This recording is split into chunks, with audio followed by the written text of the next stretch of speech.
अब बात करेंगे मणिपुर की, जहां पर एक बार फिर से हालात बिगड़ते हुए दिखाई दे रहे हैं।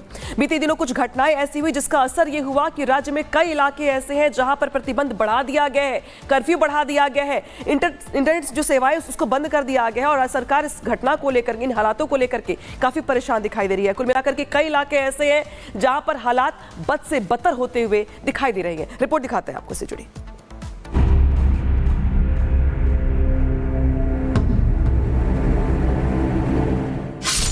मणिपुर में बढ़ी हिंसा की आग।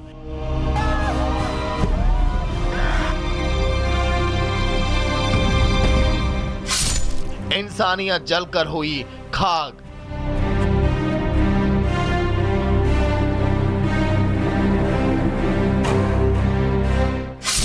स्कूल कॉलेज हुए बंद।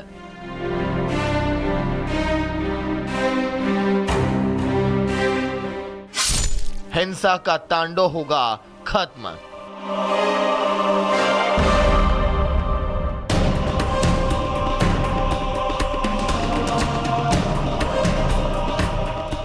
मणिपुर में एक बार फिर हिंसा की आग के कारण हालात अब बिगड़ते हुए दिखाई दे रहे हैं। राज्य में 9 में से 7 जिलों में इसका असर है। 19 नवंबर को शुरू हुई हिंसा की आग आज तक जारी है।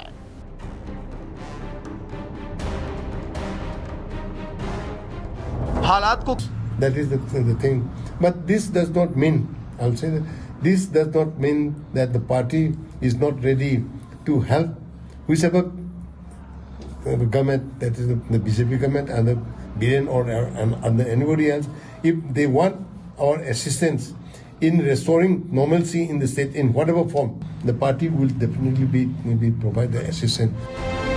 फिलहाल बीजेपी हुआ है, लेकिन अब आपको बता देते हैं कि मणिपुर में कब कब क्या क्या हुआ है। 11 नवंबर को 10 कुकी उग्रवादी ढेर किए गए। इसके अलावा 16 नवंबर की बात करें तो 5 महिला और बच्चों के शव यहां पर मिले, जिसके बाद जो प्रदर्शन हुआ, जिस तरीके से उग्र वहां पर प्रदर्शन की तस्वीरें सामने आई वो भी हमने देखी। 17 नवंबर को मैतेई प्रदर्शनकारी की मौत हुई है और इसके बाद एक बार फिर से हिंसा की जो आग है वो उठती हुई नजर आई। इस घटना के बाद तनाव बढ़ता हुआ नजर आया।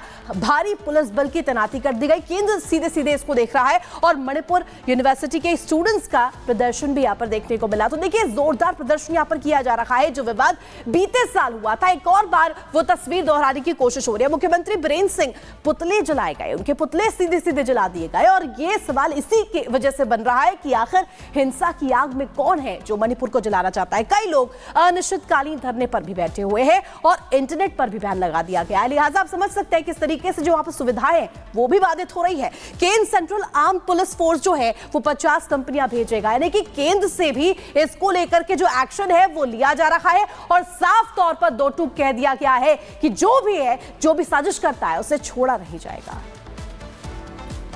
तो एक और बड़ी खबर आपको बता दें कि मणिपुर की सुरक्षा को बढ़ाया जाएगा, क्योंकि सीएपीएफ की 50 और कंपनियों को केंद्र सरकार की तरफ से भेजा जाएगा। ये बड़ी खबर आपको बता दें। देखिए किस तरीके से मणिपुर हिंसा की आग और भी ज्यादा धधकती हुई एक बार फिर से नजर आ रही है और इसी को देखते हुए मणिपुर में सुरक्षा को और भी बढ़ाया जाएगा।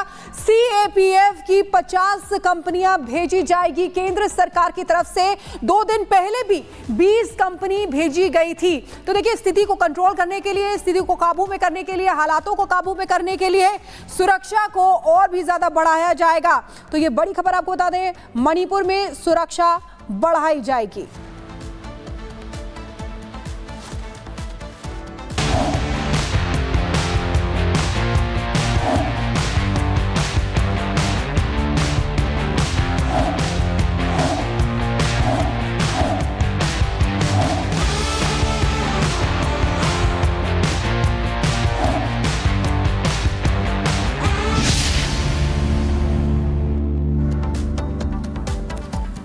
और अब बात करेंगे प्रधानमंत्री मोदी की, जो बीते कुछ दिनों से कई देशों की यात्रा पर है। लेकिन इस बीच बड़ी खबर दरअसल ये कि ब्राजील में पीएम मोदी के साथ साथ ब्रिटिश पीएम की मुलाकात हुई है। कई मायनों में अहम ये मुलाकात ब्राजील में हुई है।